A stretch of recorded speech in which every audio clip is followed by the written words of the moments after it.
উপস্থিত আছেন আমাদের সবার প্রিয় এবং আমাদের সুসংগঠক যিনি আমাদের জুয়েল আসিফ ভাই, একান্ত সচিব ব্যারিস্টার আন্তরিক পার্থ ভাই।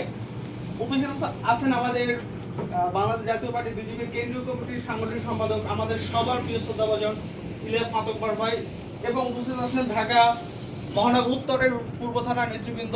সবাইকে আসসালামু আলাইকুম। সংগ্রামী বন্ধুগণ, ইতিমধ্যে জানেন যে আমরা এমন একজন ব্যক্তির ছায়াতলে রাজনীতি করার সুযোগ পেয়েছি যিনি সবসময় তার রাজনৈতিক প্রজ্ঞা, তার রাজনৈতিক যে গুণাবলী সেটা জনগণকে ঘিরে। সুতরাং আমরা এমন একজন মানুষকে আমাদের রাজনৈতিক আদর্শ হিসেবে আমরা ধারণ করে বাংলাদেশের রাজনীতি করতে এসেছি, যার নেতৃত্বে ইতিমধ্যেই আমাদের বাংলাদেশ জাতীয় ছাত্র সমাজ সহ বিজেপির বিভিন্ন অঙ্গ সংগঠন আজকে সুসংগঠিত হয়েছে, এবং এই সুসংগঠিত হওয়ার জন্য আমাদেরকে যিনি সবসময় পাশে রেখেছেন তিনি হচ্ছে আমাদের জুয়েল আসিফ ভাই।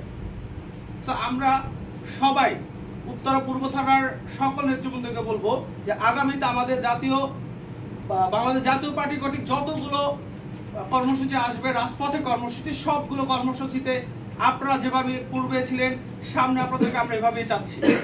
আপনাদের পাশে সবসময় বাংলাদেশ জাতীয় ছাত্র সমাজ কেন্দ্রীয় কমিটি সবসময় পাশে থাকবে।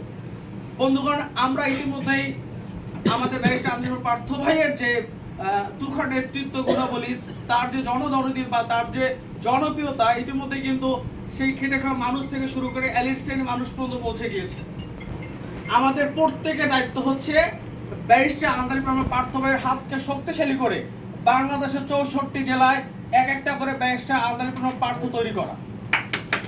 এই লক্ষ্যে আমরা সবাই আজকে কাঁধে কাঁধ রেখে ব্যারিস্টার আন্তরিক পার্থ ভাইয়ের যে রাজনৈতিক দল বাংলাদেশ জাতীয় পার্টি বিজেপি আজকে যেভাবে সমন্বয় সভা ডেকেছে, ভবিষ্যতে আমরা ইতিমধ্যে দেখেছেন যে রাজপথেও যে আমরা সক্রিয় ভূমিকা পালন করেছি বিগত বছর দেখেছেন। আগামীতে আমাদের রাজপথে যতগুলো কর্মসূচি আসবে সবগুলো কর্মসূচিতে আমি চাইব উত্তর পূর্ব থানা সব সময় আমাদের ওইভাবে সহযোগিতা করবে। আমি আমার বক্তব্যে এখনই বলতে চাচ্ছি যে আপনাদের সবাইকে ব্যারিস্টার আন্তরিক পার্থ ভাই এবং বাংলাদেশ জাতীয় ছাত্র সমাজ কেন্দ্রীয় কমিটির পক্ষ থেকে সবাইকে শুভেচ্ছা এবং অভিনন্দন জানিয়ে আমার এই বক্তব্য শেষ করছি। আসসালামু আলাইকুম ওয়া রাহমাতুল্লাহ।